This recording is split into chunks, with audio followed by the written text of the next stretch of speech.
अच्छा मेरे को बताओ, हमको हमारी ईमान की फिक्र है? एक बात बताऊंगा, दिल कांप जाएगा। आपको मालूम एक सहाबी जिनका नाम हजरत हुज़ैफा, बोलो क्या नाम? बहुत सुनने जैसा वाकया है। हजरत हुज़ैफा रज़ी अल्लाह ताला अन्हु एक सहाबी है, बोलो क्या नाम है? हजरत। ये बहुत प्यारे सहाबी है। इनको कहा जाता अल्लाह के रसूल के भेदी। बोलो अल्लाह के रसूल के भेदी। भेदी यानी अल्लाह के रसूल की सारी भेद की बातें किसको मालूम? यानी ये हजरत हुज़ैफा का कमाल था। जो बातें अबू बकर को नहीं मालूम, जो बातें हजरत उमर को नहीं मालूम, जो बातें हजरत उस्मान को नहीं मालूम, जो बातें हजरत अली को नहीं मालूम, अल्लाह के रसूल ने किनको बताया? बोलो हजरत। उनको कहा जाता, ये उलमा से पूछो, उनके नाम के साथ लिखा जाता हजरत हुज़ैफा साहिबु सिर्री रसूलिल्लाह सल्लल्लाहु अलैहि वसल्लम, यानी अल्लाह के रसूल के सारे भेदों को जानने वाले। बोलो कौन? हजरत।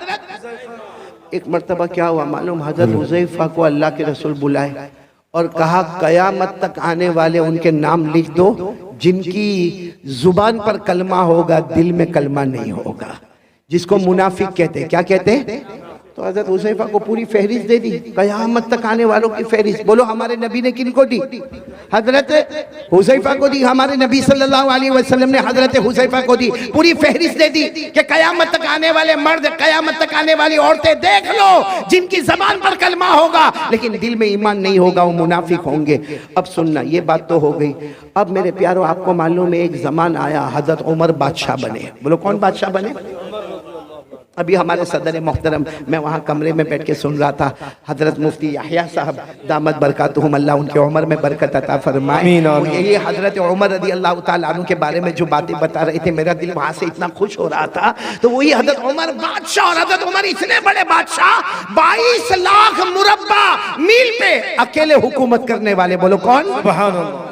और हजरत उमर के बारे में एक बात सुनोगे तो आपकी अकल हैरान होगी। हजरत उमर जब किसी गली में ऐसे दाखिल होते थे ना मदीना में, यहाँ से अल्लाह के रसूल सल्लल्लाहु अलैहि वसल्लम आते थे तो हमारे नबी मुस्कुराते थे। चलो एक मरतबा, 2 मरतबा, 3 मरतबा, 4 मरतबा, जब हजरत उमर यहाँ से आए और अल्लाह के रसूल आए तो अल्लाह के रसूल मुस्कुराए। एक दिन हजरत उमर ने पूछा, अल्लाह के रसूल मेरे को समझ में नहीं आता, मैं जब भी गली में दाखिल होता हूँ, आप भी गली में दाखिल होते, आप मुझे देखकर मुस्कुराते क्यों है? मा युज़हिकुका या रसूल अल्लाह, अल्लाह के रसूल हंसने की और मुस्कुराने की वजह क्या? हमारे नबी ने मुस्कुराते हुए फरमाया, उमर हंसू ना तो क्या करो, तू जिस गली में कदम रखता है शैतान वहां से भाग जाता है। सुभान अल्लाह, सुभान अल्लाह। तू जिस गली में कदम रखता है, बोलो शैतान वहां से भाग जाता है। और हम जिस गली में कदम रखते हैं शैतान आ जाता है। My brother, how are you? हमारी खैर खैरियत भी पूछता है। तो अब सुनना, हजरत उमर बादशाह बन गए। बोलो अमीरुल मोमिनीन। कौन? हजरत उमर। अच्छा, मदीने पाक में किसी का, ये सुनने जैसी बात है, ईमान कितना जरूरी है। मदीने पाक में किसी का इंतकाल हुआ। बोलो मदीने पाक में किसी का इंतकाल हुआ, और वहाँ कायदा था कि जब इंतकाल हो जाए, बिल्कुल जनाजा तैयार हो जाए, तो ऐलान करने वाला ऐलान करता, अमीरुल मोमिनीन उमर रज़ी अल्लाह ताला अन्हु तशरीफ लाइए और आके जनाजे की नमाज पढ़ाइए। अब वो जनाजा तैयार हो गया, ऐलान हुआ कि अमीरुल मोमिनीन आप अपने कमरे में हैं, जनाजा तैयार है, सफ़े लग गई है, आप आइए और जनाजे की नमाज पढ़ाइए। हज़रत उमर रज़ी अल्लाह ताला अन्हु अपनी चादर को समेटकर अपने कमरे से निकले, नमाज पढ़ाने के लिए निकले। रास्ते में हजरत हुज़ैफा, कौन? हुज़ैफा धीरे से कहते हैं, अमीरुल मोमिनीन, अमीरुल मोमिनीन इधर आओ ना, इधर आओ। हजरत उमर गए वहाँ पर, क्या हुआ? कहा मत जनाजे की नमाज पढ़ाओ, ये मोमिन नहीं है, मुनाफिक है। ये जो जनाजा है, बोलो मोमिन, इसकी जबान पर कलमा था, दिल में कलमा। मेरे पास जो लिस्ट है ना, उस लिस्ट में इनका भी नाम है। आप जनाजे की नमाज मत पढ़ाइए, आप चले जाइए। हजरत उमर वहाँ से दूसरी जगह चले गए और ऐलान कर दिया, सल्लु अला साहिबिकुम, अरे कोई नमाज पढ़ा दो भाई, कोई जनाजे की नमाज पढ़ा दो, मैं जा रहा हूँ, कोई जनाजे की नमाज पढ़ा दो। ये कहकर हजरत उमर दूसरी गली में गए, किसी ने जनाजे की नमाज पढ़ाई। खैर वो जनाजा उठा, बोलो वो जनाजा उठा, और लोग जाने लगे। जब हजरत हुज़ैफा जाने लगे तो हजरत उमर वो गली में खड़े थे, वहाँ से कहते, हुज़ैफा इधर आओ। हजरत हुज़ैफा आए, कहा क्या हुआ अमीरुल मोमिनीन? हजरत हुज़ैफा कहते, मेरे अल्लाह की कसम, हजरत उमर की दाढ़ी मुबारक पर आंसू थे, यानी इतनी देर में इतना रोए थे कि दाढ़ी मुबारक भीग गई थी। हजरत हुज़ैफा ने कहा क्या हुआ? कहा वो जो जनाजे की नमाज नहीं पढ़ाई, क्योंकि उनका नाम वो लिस्ट में था जो मुनाफिक है, जिनके दिल में कलमा नहीं है। तो हजरत हुज़ैफा ने कहा, इसीलिए तो मैंने आपको कहा कि आप जनाजे की नमाज ना पढ़ाए। हज़रत उमर ने रोते रोते कहा, हुज़ैफा तुझे अल्लाह का वास्ता बता, मेरा नाम तो उसमें नहीं है। तुझे अल्लाह का वास्ता बता, मेरा उमर का नाम तो उसमें नहीं है। कहीं मैं मुनाफिक तो नहीं हूँ, मेरी ज़बान पर कलमा है लेकिन मेरे दिल में कलमा अल्लाह ने छीन लिया है। ए हुज़ैफा बता दे। हुज़ैफा ने कहा नहीं नहीं, कहा नहीं, तू एक बार मुझे बता दे। हज़रत हुज़ैफा ने आखिर में कहा, अल्लाह का वास्ता, अल्लाह की कसम, अमीरुल मोमिनीन उमर आपका नाम नहीं है। लेकिन हज़रत हुज़ैफा कहते हैं हज़रत उमर वहीं घंटे खड़े रह के रोते गए और रोते रोते अपने घर गए। पता चला कि रात को खाना नहीं खाए, पूरी रात अल्लाह के सामने रोते रहे, अल्लाह मेरा ईमान बचा लेना, अल्लाह मेरा ईमान बचा लेना, अल्लाह मेरा ईमान बचा लेना। वो अमीरुल मोमिनीन हज़रत उमर, वो अपने ईमान की फिक्र करे जिनके बारे में हमारे नबी ने फरमाया था, वो 10 सहाबा जिनको जन्नत की बशारत दी, उनमें कहा था उमर अंत फिल जन्ना, उमर तुम जन्नत में होंगे। वो उमर को तो अपने ईमान की फिक्र है। अब मेरे भगवानपुर वालों, हम गुनाह पे गुनाह करें, हमारा ईमान कैसा होगा? और सबसे बड़ा गुनाह हमारा मोबाइल। ये क्या है? ये चारों तरफ क्या है? क्या है ये मोबाइल? गुनाह नहीं तो क्या है? क्या है मेरे प्यारों? चलो ये ठीक है, ये इस्लामिक है, ये बयान है, ये जायज़ है, लेकिन यही मोबाइल जब अकेले हमारे हाथ में होता है तो क्या बयान सुना जाता है? रात के 1 बजे क्या हमें कोई नज़म सुनना है? हम हमारे बेटे फिरदौस कमर की नज़म और नात को सुनते रात को 1 बजे। रात को 1 बजे कारी अहमद अली का बयान सुना जाता है। ठीक है, यहाँ इस वक्त ये मोबाइल जायज़ है, हलाल है, बिल्कुल सही है, सवाब है, लेकिन रात के 1 बजे जब वो नंगी औरत को मोबाइल में दिखाया जाता है, पीछे गाना बजता है और हम हमारे दोस्त को कहते हैं मेरे पास बहुत अच्छी क्लिप आई है, तुझे भी भेजता हूँ। हमारे मोबाइल में जब जीना होता है, हमारे मोबाइल में चोरी होती है, हमारे मोबाइल में चुगली होती है, हमारे मोबाइल में झूठ बोला जाता है, हमारे मोबाइल में ब्लैकमेल किया जाता है, हमारे मोबाइल में पबजी खेला जाता है, हमारा इंस्टाग्राम, हमारा टिकटॉक, हमारा यूट्यूब, हमारा सब हराम, सब हराम, सब गुनाह। किसी में ब्लैकमेल, किसी में जीना, किसी में चोरी, किसी में ब्याज का सौदा किया जाता है, किसी में सूद का कारोबार किया जाता है, अरे कभी कभी चुगली की जाती है। और माफ करना मेरे प्यारों, इसी मोबाइल की वजह से बीवी भी नाराज होती है, बच्चों की तरबियत भी गलत होती है, माँ भी नाराज होती है, अब्बा भी नाराज होता है, एपिसोड पर एपिसोड देखा जाता है, गंदी गंदी फिल्में देखी जाती है, आखिरी दर्जे का गुनाह किया जाता है। मेरे भगवानपुर वालों, अल्लाह की कसम, हमारे घर में अगर तलाक होती है तो उसकी वजह भी मोबाइल होता है। और ये सिर्फ हम नहीं, हमारी जवान जवान बेटियों के हाथ में मोबाइल, हमारे जवान बच्चों के हाथ में मोबाइल। अब बाप के अंदर हिम्मत नहीं, यहाँ बहुत सारे बैठे होंगे जो बाहर बहुत होशियारी करते होंगे, उसको कहो किसी इमाम साहब को डांटना है, जाके बंगाली जबान में डांट के आएगा। उसको कहो किसी अजान वाले को डांटना है, डांट के आएगा। अरे कह दो उसको ये जलसे वाले को डांटना है तो डांट के आएगा। मगर तेरा बेटा तेरे सामने हराम काम मोबाइल पर करता है, तेरी जवान बेटी रात को मोबाइल पर हराम काम करती है, क्यों तू रोक नहीं सकता? क्यों नहीं रोक सकता? इसलिए कि जब बाप खुद ऐसा करता है तो बेटे को क्या रोकेगा? जब बाप खुद मोबाइल पर, बीवी बेचारी इंतजार कर रही है कि मेरा शोहर काम से आएगा, वो बेचारी पूरा दिन कपड़े धोने का काम, बर्तन मांजने का काम, बच्चों को स्कूल भेजने का काम, बच्चों को मदरसे भेजने का काम।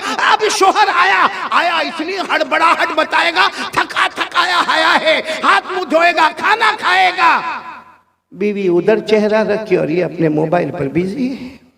रात को 1-1, 2-2, 2:30 बजे तक मोबाइल पर, और फिर कहता है मेरी तबीयत बहुत थकी हुई है। ये थकावट दूर की जा रही है कि थकावट बढ़ाई जा रही है?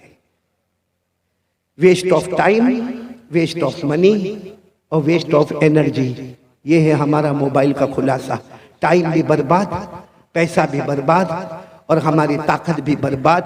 ये मोबाइल के आने के बाद बेटे फिरदौस, मैं कसम खाकर कहूंगा हमारे भगवानपुर के जवानों, जवानी में कदम रखने से पहले बुढ़ापा हमारे पास आ गया है। अभी हमने जवानी में कदम नहीं रखा है। और अगर कोई मुझे पूछे असल जवानी की उम्र कौन सी है, हाफिज इब्न हजर अस्कलानी रहमतुल्लाह अलैह जो बुखारी शरीफ की गाइड लिखते हैं, वो लिखते हैं कि जन्नत में सबकी उम्र होगी 32।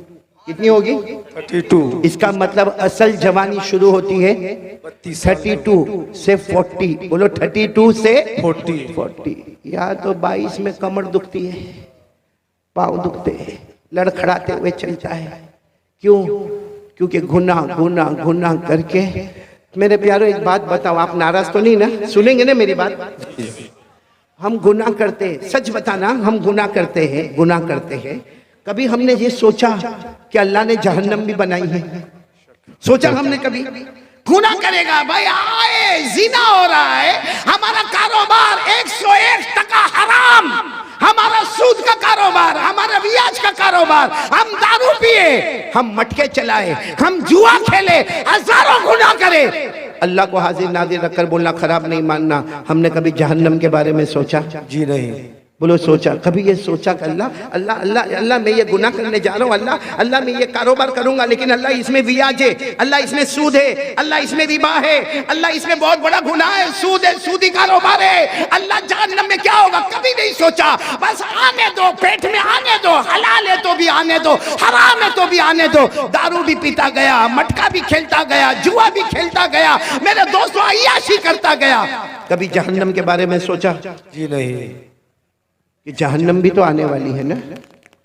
मैं इस वक्त जो हालात है ना, इसलिए जन्नत पे बात नहीं कर रहा हूँ, बहुत पते की बात कह रहा हूँ। आप सब ने बादशाह का नाम सुना होगा, ये मैं बता रहा हूँ कि हमने कभी जहन्नम के बारे में सोचा नहीं। एक बहुत बड़े बादशाह गुजरे हैं, हजरत हारून रशीद। साथ में बोलो कौन? हजरत हारून रशीद। उनकी बीवी का नाम जुबैदा। दोनों में बहुत मोहब्बत, बोलो दोनों में। और दुआ करो कि अल्लाह हर मियाँ बीवी में मोहब्बत अता फरमाए, बोलो आमीन। हजरत हारून रशीद बादशाह है, और इसलिए बड़े बादशाह है कि हजरत हारून रशीद कभी कभी आसमान की तरफ देखकर कहते थे, ए पानी तुझे बरसना है तो मशरिक में बरस जा, ए पानी तुझे बरसना है तो मगरिब में बरस जा, जहां भी तू बरसेगा वहां हारून रशीद की हुकूमत पाएगा। माशाअल्लाह, सुभान अल्लाह। बड़े बादशाह। फिर एक मर्तबा बोलो कौन बड़े बादशाह? हजरत हारून रशीद। और उनकी बीवी का नाम क्या? बोलो उनकी बीवी का नाम जुबैदा। भाई वाक्य को बराबर सुनो, तवज्जो से सुनना। तो भाई बादशाह है, एक दिन बीवी के साथ मशवरा होता है, चलो दरिया किनारे वॉकिंग, दरिया किनारे वॉकिंग, टहलने जावे, थोड़ा पाँव अलग अलग करे और थोड़ा जाए।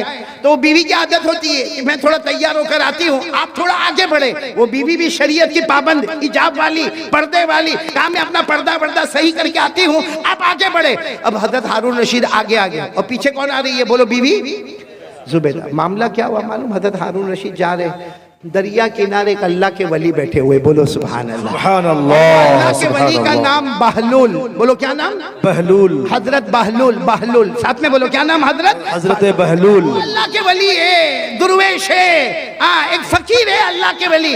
वो क्या कर रहे मालूम? हाथ में लकड़ी का टुकड़ा है, उसको रेत पे ऐसे ऐसे घुमा रहे। रेत है ना, रेत जैसे जमीन, उस पे घुमा रहे। तो हजरत हारून रशीद दूर से समझ गए मजजूब आदमी है, अल्लाह का वली आदमी है। आए और आकर कहा अस्सलाम वालेकुम। वो हजरत बहलूल ने कहा वालेकुम अस्सलाम।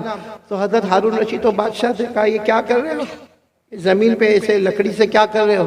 कहा मैं घर बना रहा हूँ। बोलो सुभान अल्लाह। क्या बना रहा हूँ? घर बना रहा हूँ। तो हजरत हारून रशीद को मजाक सूझा, क्योंकि ये घर बना रहा है, ऐसे ऐसे गोल कोई लकड़ी घुमा के घर बनाता। तो हजरत हारून रशीद बादशाह थे, कहने लगे ये घर कोई खरीदेगा तो क्या मिलेगा?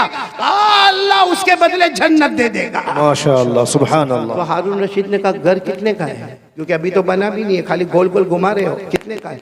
तो उसने कहा, हजरत बहलूल अल्लाह के वली ने कहा 1 दीनार। कितना? यानी एक सोने का टुकड़ा, जैसा हमारे यहाँ चांदी का सिक्का होता, सोने का टुकड़ा एक। तो हारून रशीद मुस्कुराते चले गए कि कैसी बेवकूफी की बात है, कितनी बेवकूफी की बात है। एक तो लकड़ी के जरिए से मिट्टी के ऊपर गोल गोल करना, और फिर कहने का घर बनाना, और उसके बदले में अल्लाह जन्नत देगा, और 1 दीनार देने का। हजरत हारून रशीद मुस्कुराते हुए चले गए। बोलो पीछे कौन आ रही थी? जुबैदा। वो आई, वो भी पहचान गए अल्लाह के वली, दूर से खड़े होकर कहा अस्सलाम वालेकुम। वो अल्लाह के वली ने यूं चेहरा उठाकर वालेकुम अस्सलाम। तो जुबैदा ने पूछा क्या कर रहे हो? तो कहा घर बना रहा हूँ। कहा ये घर बना रहे हो? कहा इसके बदले क्या मिलेगा? कहा जो ले लेगा उसको जन्नत मिलेगी। तो बीवी जुबैदा ने पूछा कितने का? कहा 1 दीनार। जुबैदा ने 1 दीनार दिया और आगे चली गई। हारून रशीद भी गए, लेकिन दीनार दिया नहीं, और जुबैदा ने दीनार, खैर चले गए। वो जो टहलना था, वॉकिंग करना था, वॉकिंग की। बादशाह थे, हारून रशीद बादशाह थे, और जुबैदा यूं समझो कि एक रानी की तरह रहती थी। खैर दोनों रात को अपने महल में चले गए। हारून रशीद ने रात को ख्वाब में जन्नत देखा। बोलो सुभान अल्लाह। हारून रशीद ने ख्वाब में इतनी बड़ी जन्नत, याकूत, मरजान, लूलू, मोती, इतनी जबरदस्त जन्नत, और उस पर लिखा था हादिहिल जन्ना ली जुबैदा। ये जन्नत किसकी है? जुबैदा की। जुबैदा की है। तो हारून रशीद वो जब ख्वाब में देखा ना, तो जन्नत की तरफ दौड़े दौड़े दौड़े दरवाजे पर गए, और दरवाजे पर जाकर कहा जन्नत का दरवाजा खोलो। कुछ लोग आए, कहा तुम्हारी जन्नत नहीं है, तुम्हारी बीवी जुबैदा की जन्नत है। तो कहा मेरी बीवी की जन्नत है, मुझे मेरी बीवी की जन्नत देखना है। तो दरबारों ने कहा यहाँ मियाँ बीवी का मामला नहीं, ये जन्नत का मामला है, ये आखिरत का मामला है, यहाँ मियाँ बीवी के रिश्ते को नहीं देखा जाता। जाओ यहाँ से, जुबैदा आएगी तो अंदर जाएगी, बाकी तुम्हें जाने का कोई हक नहीं। हारून रशीद की आंख खुली, क्योंकि ख्वाब देख रहे थे। आंख खुली, घबरा गए कि मेरे को जन्नत में नहीं जाने दिया। किसकी जन्नत थी? बोलो ना, किसकी थी? तो बाजू में ही सोई थी। कौन? जुबैदा, बीवी थी। उठाया, जुबैदा, जुबैदा उठो, जुबैदा उठो, जन्नत का मामला है, उठो। जुबैदा ने यूं आंख खोला, कहा क्यों उठाया? मैं आराम से अपने जन्नत में घूम रही थी। अरे मैं अपने जन्नत में कौन सी जन्नत में घूम रही थी? कहा जो आज मैंने वो अल्लाह के वली से खरीदा, 1 दीनार में मैंने जन्नत खरीदा। तो हजरत हारून रशीद ने सर पे हाथ रखा, हाँ मैंने नहीं खरीदा, वो जन्नत तूने खरीद लिया। तो हारून रशीद ने कहा कोई बात नहीं, कल आइंदा कल देखेंगे क्या होता है। खैर दूसरा दिन आया। बोलो कौन सा दिन आया? दूसरा दिन आया। हजरत हारून रशीद फिर अपनी बीवी जुबैदा को लेकर, चलो दरिया पे टहलने के लिए जावे, चलो वॉकिंग के लिए जावे। गए, सही में उसी जगह पर अल्लाह के वली को बैठा देखा, हजरत बहलूल को।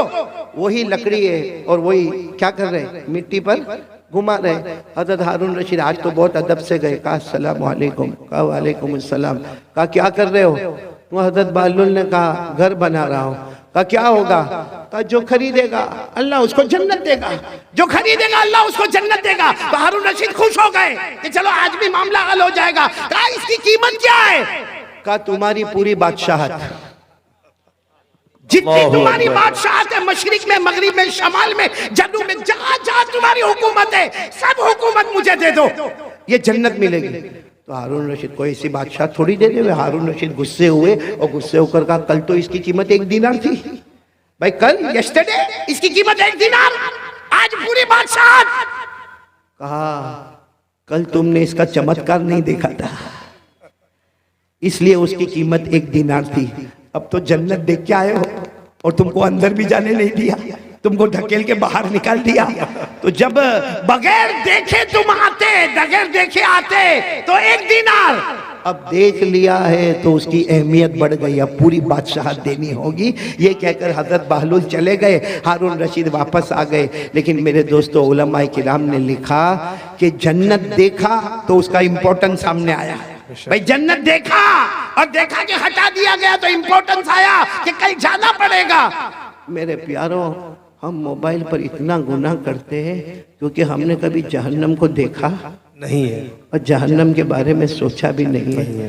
काश मेरे प्यारों, मैं आपसे हाथ जोड़कर कहता हूँ मत मोबाइल पे गुनाह करो, हमारे बच्चे गलत रास्ते पर चले जाएंगे। आज बाप अगर नंगी औरत को नाचता हुआ देखेगा, मैं कसम खाकर कहता हूँ वो दिन ना आवे कि हमारी बेटी के साथ कोई ऐसा मामला हो जाए, हमारे बेटे के साथ ऐसा कोई मामला हो जाए। मेरे दोस्तों, अल्लाह के वास्ते जहन्नम से डरो। अब ये वो जमाना आ गया है मेरे प्यारों, वो जमाना आ गया कि कयामत हमारे करीब से करीब आ रही है। और मेरे प्यारों, जहन्नम इतनी खतरनाक, अल्लाह की कसम, जहन्नम इतनी खतरनाक है कि जब कयामत में अगर अल्लाह ने हमारे बारे में जहन्नम का फैसला किया ना, तो अल्लाह पूछेंगे चल तू नहीं कुछ देता है तो जहन्नम से बचा लूं, तो कहेगा अल्लाह मेरे बच्चों को ले ले डाल दे जहन्नम में, अल्लाह मेरी बीवी को ले ले डाल दे जहन्नम, अल्लाह मेरे भाई को ले ले, मेरा भाई हमें भाई भाई बहुत करता था लेकिन अब ले ले जहन्नम में ले ले, लेकिन मेरे को छोड़ दे, अल्लाह मेरी औलाद ले ले, मेरी बीवी ले ले, मेरा भाई ले ले, अल्लाह मेरा पूरा खानदान ले ले, मगर मेरे को ये भड़कती जहन्नम से बचा ले, अल्लाह इसका धुआं बहुत खतरनाक है, अल्लाह इसकी आग बहुत खतरनाक है, अल्लाह बचा ले। अल्लाह उस वक्त कहेंगे कभी नहीं, ये जहन्नम में तुझे जाना पड़ेगा, क्योंकि तेरी वजह से तेरे पूरे घर वालों ने गुनाह किया था। अल्लाह मेरी और आपकी हिफाजत। अच्छा, ये जो मैंने आपको कहा ना, ये मैं नहीं कहता हूँ भाई, मेरे को क्या हक ये सब बोलने का? कुरान में लिखा। बोलो किस में लिखा? मैं आपको हवाला दे रहा हूँ, पारा नंबर 29। बोलो पारा नंबर, सूरे मारिज, सूरत का नाम भी दे रहा हूँ। बोलो सूरे, खुद पढ़कर भी बताता हूँ। वला यसअलु हमीमुन हमीमा युबस्सरूनहुम यवद्दुल मुजरिमु लौ यफ्तदी मिन अज़ाबि यौमिइज़िन बिबनी व साहिबतिही व अखी व फसीलतिही अल्लती तुवी व मन फिल अर्दि जमीआ थुम्मा युनजी कल्ला इन्नहा लज़ा नज़्ज़ाअतन लिश्शवा तदउ मन अदबर व तवल्ला व जमअ फअवा। मेरे प्यारों, कयामत में कहेगा अल्लाह मेरी औलाद को मेरे बदले जहन्नम में डाल दे, अल्लाह मेरी बीवी को डाल दे, अल्लाह मेरे बच्चों को डाल दे, अल्लाह मेरे भाइयों को डाल दे, अल्लाह जमीन में जिसको चाहे उठा के डाल दे, मगर मुझे जहन्नम से बचा ले। मैंने देखा नहीं था, आज देख लिया। अल्लाह कहेंगे तेरी वजह से तो सारा गुनाह था, सबसे पहले तुझे जहन्नम में डालूंगा। इसलिए मेरे प्यारों, आज मेरी पहली